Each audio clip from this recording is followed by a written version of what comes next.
Welcome back to the next session of electrostatics. Friends, today we are studying torque on a dipole in a uniform electric field. Let us understand the meaning of uniform electric field. In the study of properties of electric field line, there only we discussed the last point, that is, if the distance between two electric field lines is same or equidistant electric field lines are there, then the electric field is referred as uniform electric field. If it is not equidistant, then it is referred as non-uniform electric field. Since in the present diagram all the electric field lines are placed at equidistance, hence we can say that it is a uniform electric field. Suppose in this uniform electric field, if I place a dipole, then what happens to the electric field as well as to the electric dipole? Let us discuss step by step. So now let me place electric dipole in a uniform electric field. I am placing like this. Here is I am placing minus q, here I am placing plus q, and it is separated by a distance of say 2a. Suppose if I place electric dipole in an uniform electric field, then what happens? Let us discuss one by one. Then consider an electric dipole. In this way we are describing the diagram. Consider an electric dipole consisting of two equal and opposite charges separated by a small distance 2a. Then the dipole moment P is equal to 2a into q into p cap. Say equation number 1. Let E be the direction of the electric field. Let theta be the angle. Let theta be the angle between the dipole axis and the electric field. Now let me draw the dipole moment 2. So this is plus minus q plus q. The direction of the dipole moment always from minus q to plus q. So I am drawing the electric moment in this direction. Then afterwards, if I place a dipole in an uniform electric field, what happens? Already we have written the dipole moment equation. Then theta is the angle between the direction of the electric field and the dipole moment, or the dipole axis and the direction of the electric field. Since the electric field is present in the dipole, or the dipole is present in the electric field, these two charges, minus q as well as plus q, experience a force that we studied in the relation between force and electric field, that is F equal to QE. The force acts in this direction on the plus q, so this is become F is equal to QE, and the force acts in this direction and this becomes F is equal to QE. Just to multiply Q and E, you will get the direction of the F and QE, that is F equal to QE. Look at this. Since it is a uniform electric field, the force on the dipole is 0.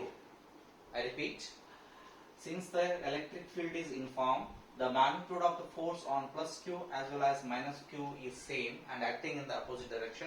Hence, the net force on the dipole is 0, but these two forces are acting in the opposite direction with the same magnitude. Hence, they constitute a couple or a torque. And if you want to calculate the torque on the dipole, the torque on the dipole is given by tau is equal to force into arm of the couple. Arm of the couple.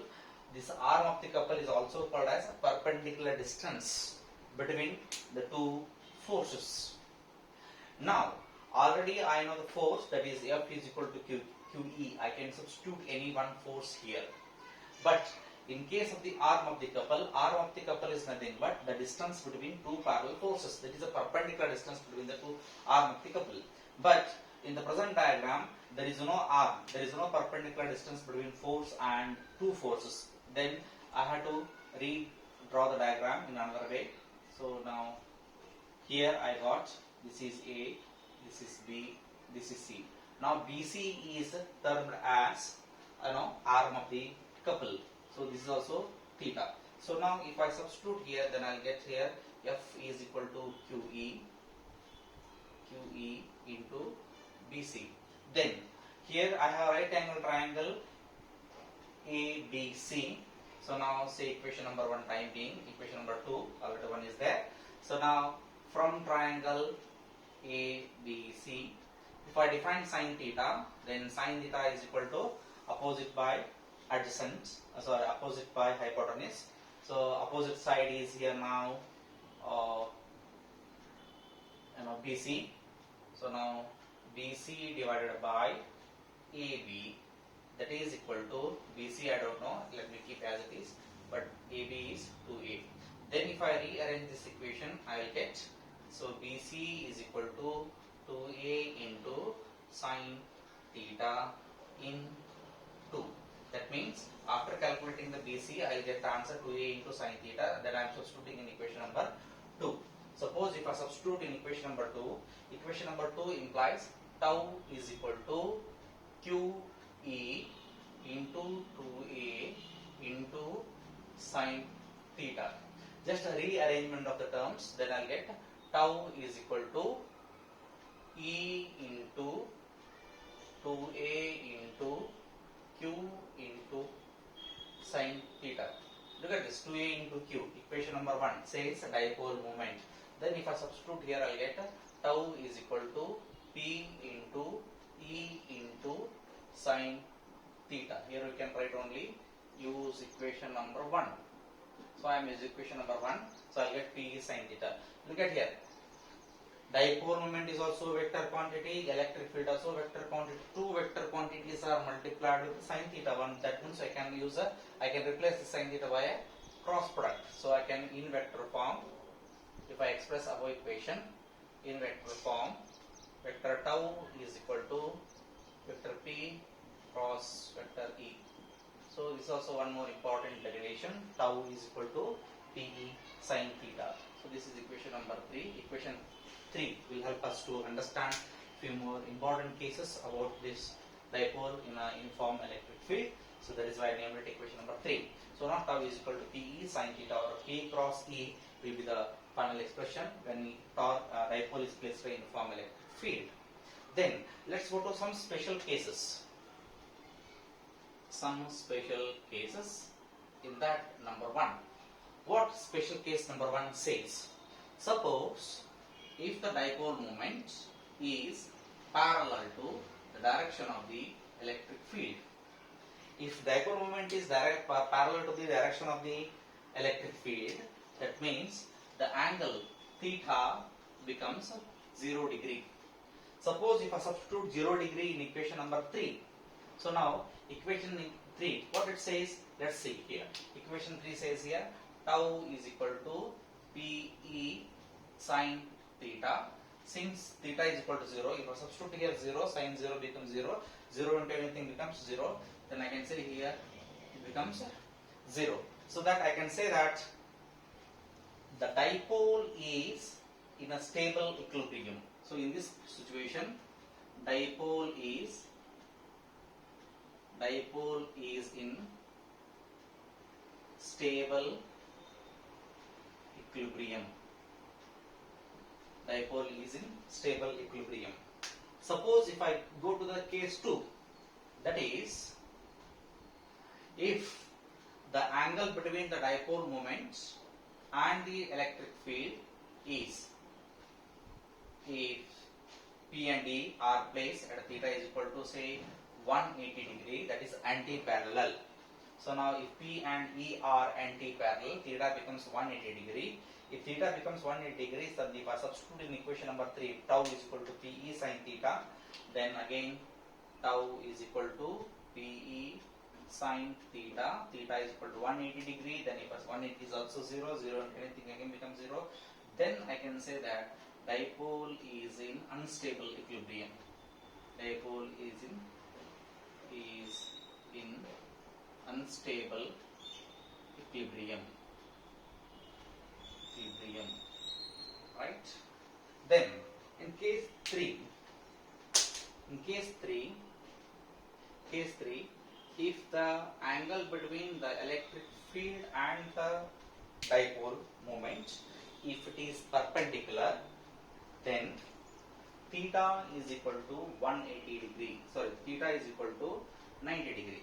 If theta is equal to 90 degree, then if I substitute the value of 90 degree in equation number 3, tau is equal to PE sin theta. Sin 90 is 1, so it becomes PE. So when dipole moment is perpendicular to the direction of the electric field, dipole experiences maximum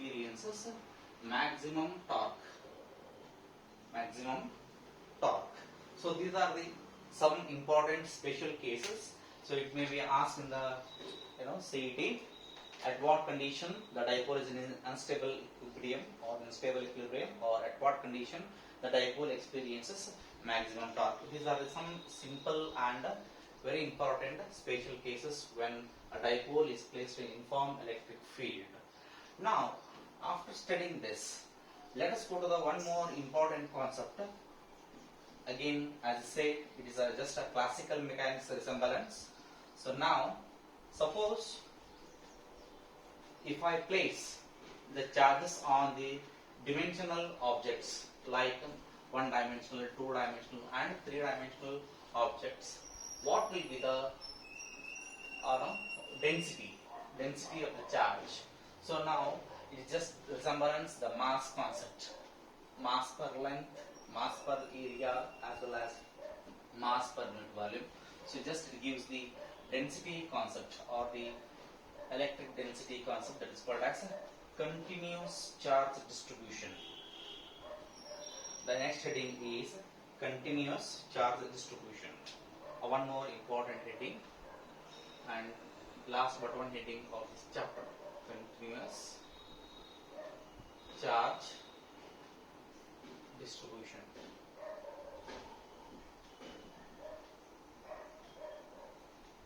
Friends, in this topic I am taking three different cases, that is one-dimensional object, two-dimensional object, as well as in the three-dimensional object. Suppose if I go with one-dimensional object, so now first one I can say here line. So if it is a line, then I can say here linear charge density, denoted by lambda. What exactly it says? So since the charges are distributed over the length, I can say here charge per unit length. Charge per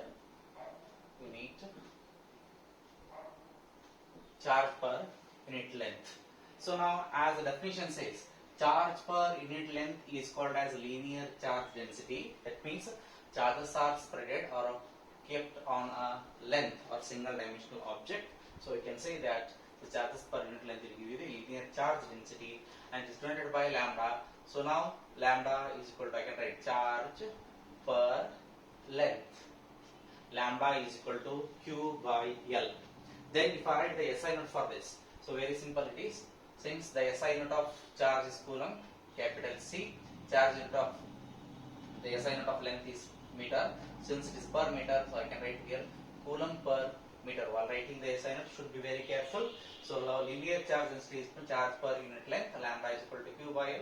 Coulomb per meter will be the SI unit of the charge, linear charge density. Suppose instead of taking one-dimensional object, only the length, if I consider one more physical quantity, geometry, I can say breadth or height. So now we come across area, that is plane. So now second one is called as surface charge density. Surface charge density denoted by sigma.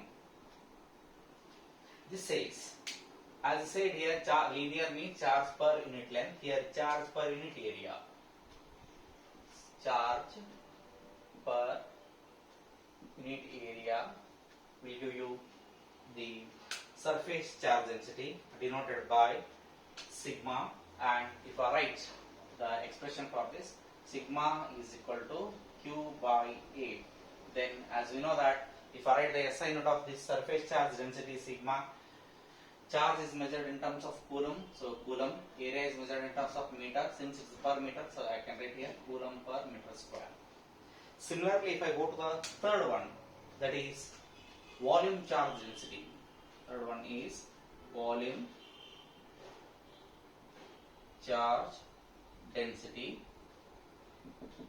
denoted by rho.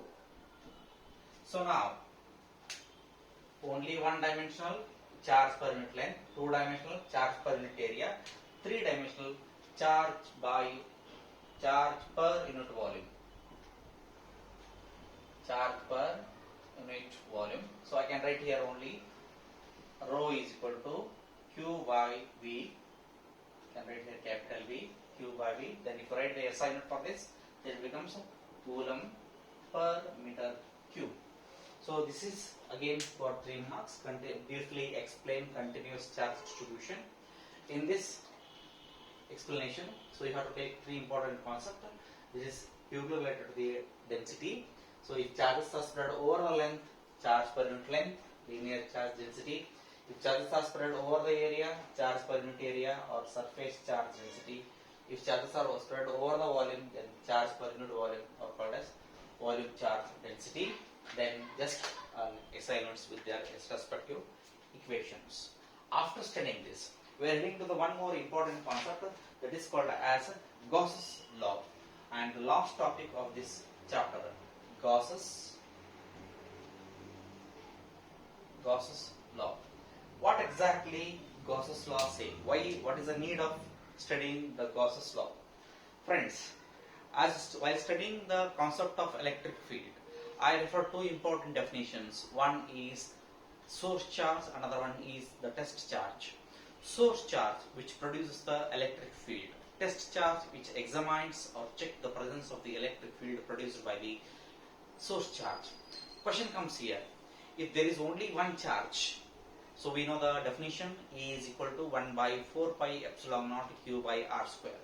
If system of charges are there, so it is possible to calculate the total electric field produced by the system of charges by using the superposition principle. Question comes here.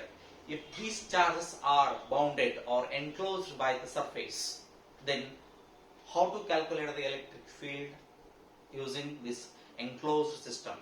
The answer is Gauss's law. What exactly it says? Its statement goes like this. The total electric flux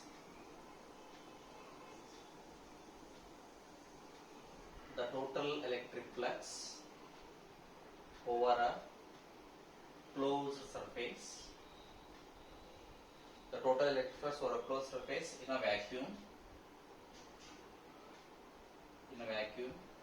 is always equal to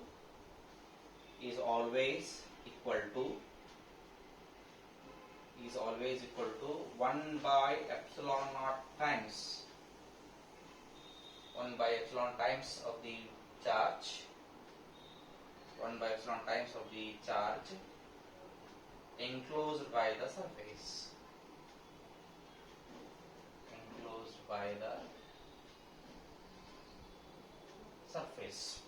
So here also we are referring the concept called as electric flux. So now there we define the electric flux means the number of field lines crossing the unit area, that is phi is equal to EA.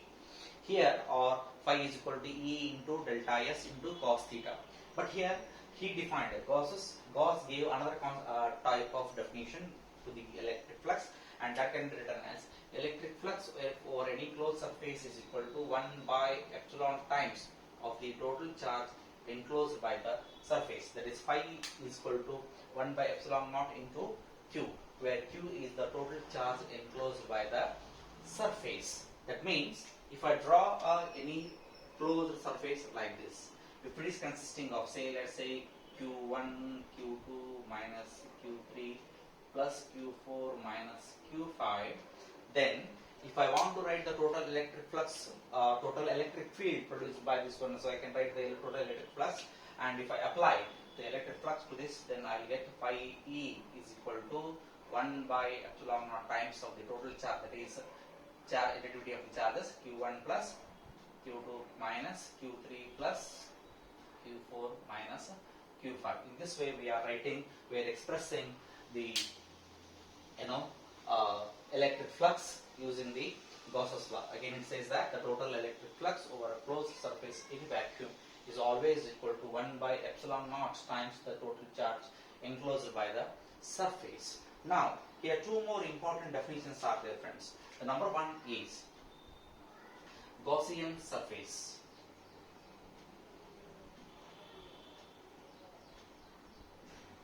What exactly is the Gaussian surface? While referring the heading called Gauss's law, I said that the charges are bounded, the charges are enclosed. Now, if charges are enclosed, that enclosed or bound area itself is considered as a Gaussian surface. That means what?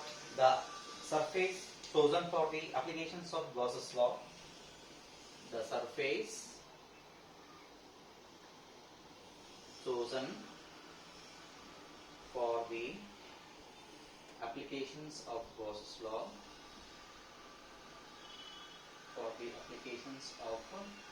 Gauss's law is called Gaussian surface.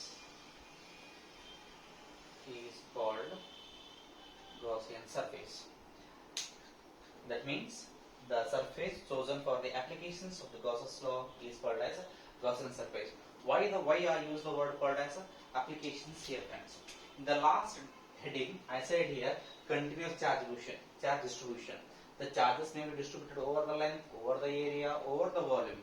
In that situation, we will come across different kinds of geometry.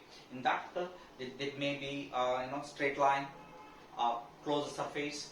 It may be surface area, or it may be a volume, that is called a sphere, or of any shape. So that is why.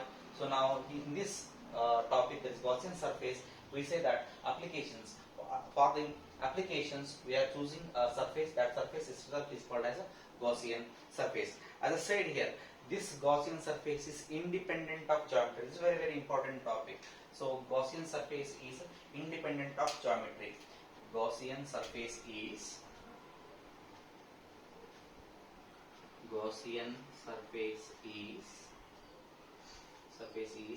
independent of geometry. Independent of geometry means it is of any shape. So there is no particular shape for the Gaussian surface. It is of any shape. Friends, after studying these important topics in this chapter, we are heading to the last three subtopics of this chapter. That is applications of Gauss's law, which will be fixed question for the annual examination. And those three applications will be dealt in the next class. Thank you.